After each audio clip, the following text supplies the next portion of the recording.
क्या है? Yaşlı. Tur olabilir mi? Buyuk olabilir.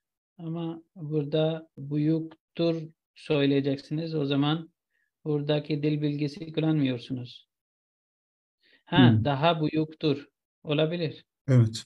Daha Evet. buyuktur olabilir. Olabilir. Çünkü önce dan'den tan'den kullanacaksınız. Ondan sonra sıfat.